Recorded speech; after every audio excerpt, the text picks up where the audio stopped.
Bonjour les petits chats, alors aujourd'hui c'est mercredi, on se détend et on va faire un petit peu de peinture. Alors je vais commencer par vous montrer ce qu'il faut faire pour les petits et puis ensuite les moyens grands. Allez, vous êtes prêts? Je vais baisser. Hop. La caméra. Voilou, voilou. Est-ce qu'on voit bien la feuille? Oui. J'ai préparé plein de peintures. Pinceau, de l'eau. Alors les petits, d'abord, ça va être très facile. On va faire un fond. Donc je prends du bleu. Et je vais recouvrir ma feuille avec le bleu. Donc on y va, on tartine généreusement la feuille.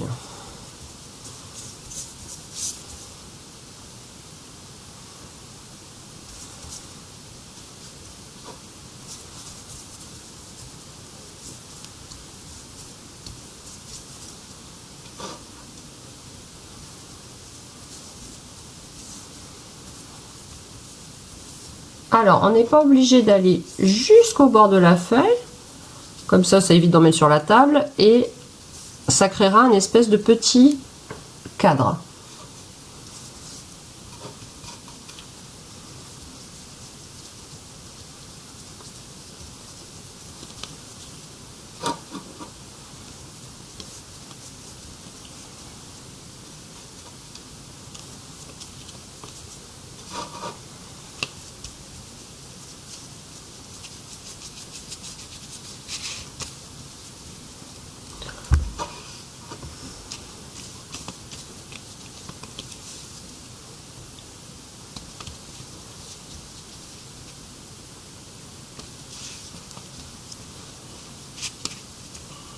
Voilà, de temps en temps, je mets un petit peu d'eau. Ça permet d'étaler la peinture et de ne pas laisser de trous.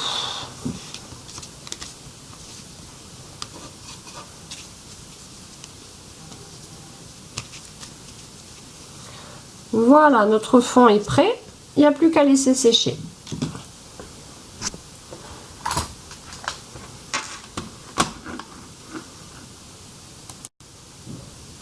Allez, on se retrouve pour la suite de la peinture des fleurs des petits. Donc j'ai vérifié que c'était bien sec, mon bleu, mon fond, et je vais faire des petits ronds, puisqu'en ce moment on travaille sur le rond, un petit peu partout. Bon, moi j'ai pris du orange, vous pouvez prendre du jaune. Là, c'est pour faire le pistil, le cœur de notre fleur.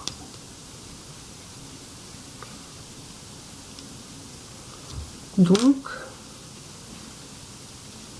voilà, j'ai des petits ronds orange un petit peu partout. Je vais maintenant faire les pétales. Je cherche un pinceau. Les pétales, j'ai décidé de les faire en blanc. Et je vais faire en fait des petits rayons comme ça. Vous voyez, des petits traits, c'est facile. Vous embêtez pas les petits. Je fais des petits traits tout autour de mes fleurs.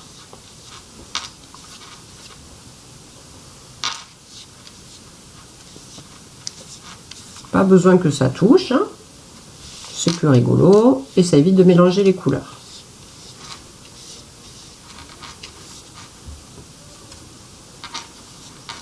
Alors là, vous voyez, je mets pas d'eau. Parce que si je mets de l'eau, ça va remélanger le bleu qui est dessous. Ça va faire un peu bouillasse. Donc je prends que la peinture.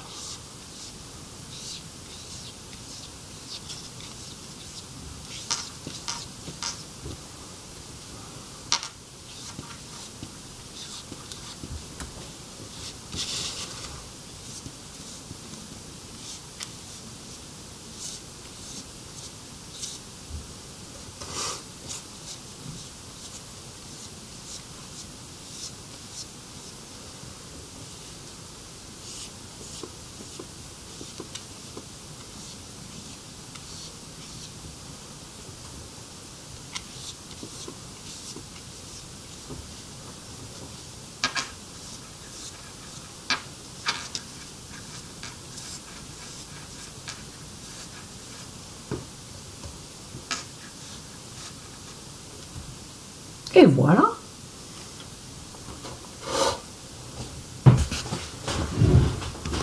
Notre joli champ de fleurs est terminé. Je vous montre ça à la lumière. Regardez comme c'est joli. Magnifique. Allez, à vous de jouer les petits. On s'occupe à présent des moyens grands. Alors, j'ai préparé au crayon le tracé de mon paysage. Donc, je ne sais pas si on y voit très bien là. Voilà, vous voyez, j'ai fait une espèce de colline avec des traits.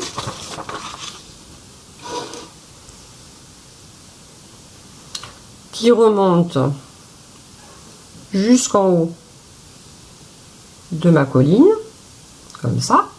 Et puis des traits en travers pour faire des champs. Une petite maison et un arbre.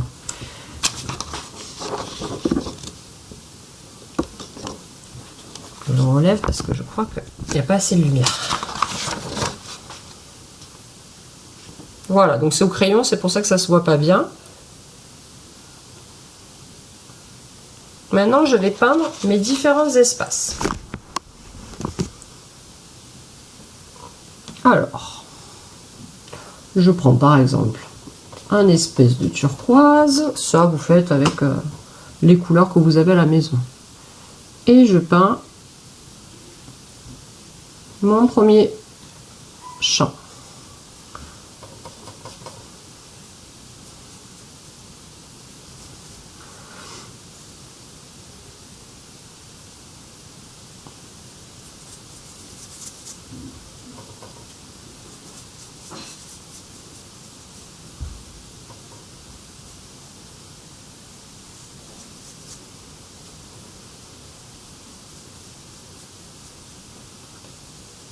Voilà, je garde la même couleur et je vais peindre un champ, mais plus loin. Il ne faut pas qu'ils se touchent.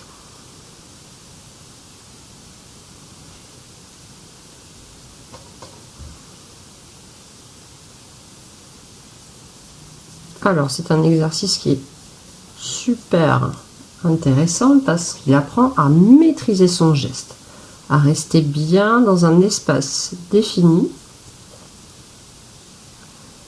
avec le pinceau.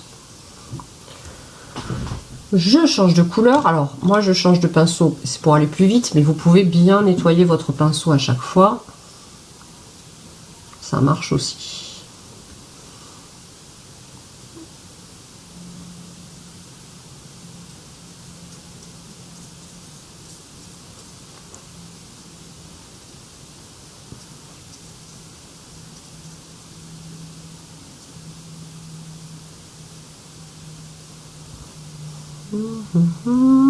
Allez, celui-là.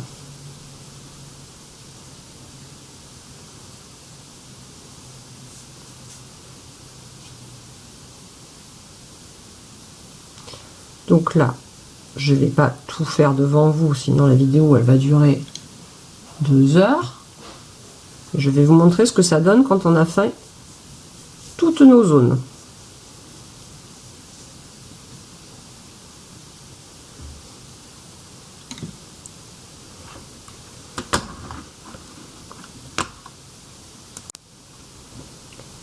Voilà, mon fond est prêt. J'ai peint toutes les zones.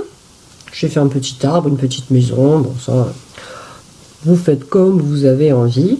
On laisse sécher et puis après on se retrouve pour la suite.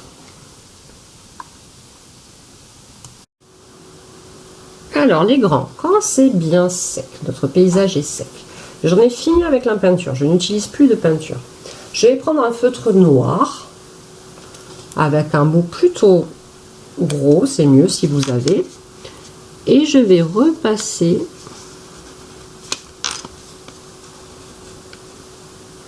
là où j'avais fait le crayon au début. Ça va permettre de dessiner un peu mieux les contours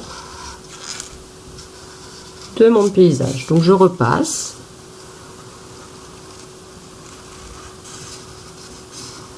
je m'applique sur tous les traits qui séparent les champs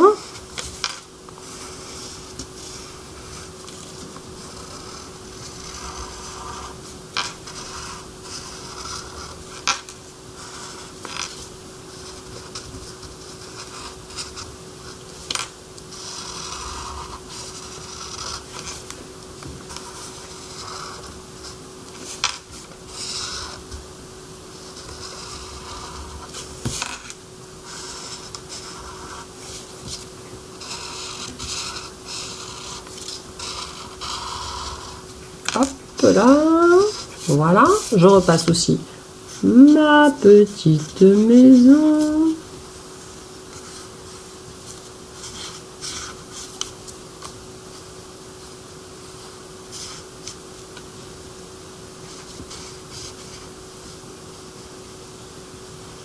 Hop, mon arbre.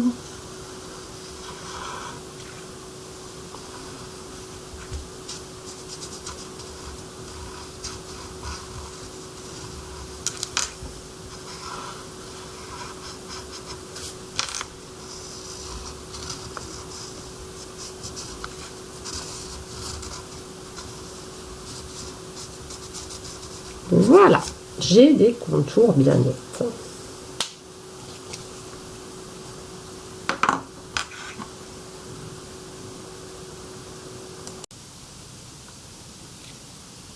Quand j'en suis là, je vais prendre un feutre fin, plutôt noir, parce que sinon ça se verra pas si vous prenez d'autres couleurs.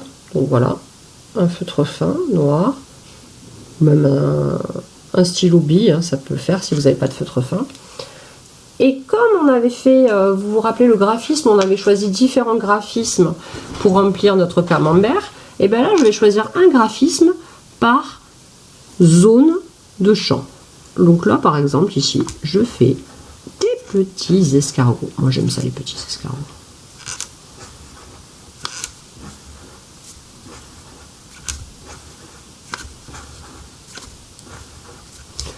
Ici, pourquoi pas des traits obliques, c'est-à-dire penchés, comme les gouttes de pluie quand il y a du vent.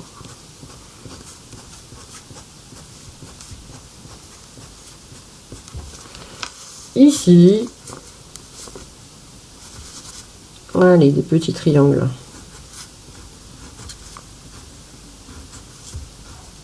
Ah, j'ai bavé, vous voyez, pas aller trop vite. Quand on va trop vite, on fait des bêtises.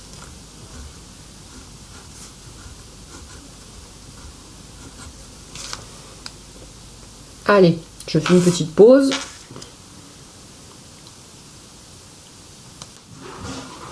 Voilà, j'ai repris, j'ai rempli toutes mes zones avec différents graphismes.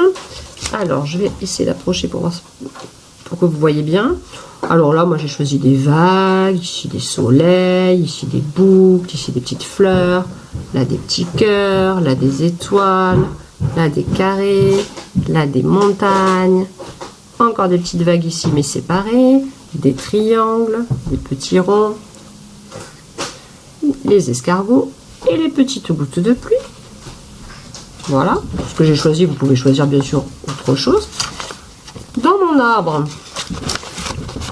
j'ai dessiné des petites pommes et ma maison, je lui ai rajouté une porte et des fenêtres. Alors, je retourne l'ordinateur pour qu'on se voit en entier. Hop! Voilà. Et voilà le résultat à la lumière.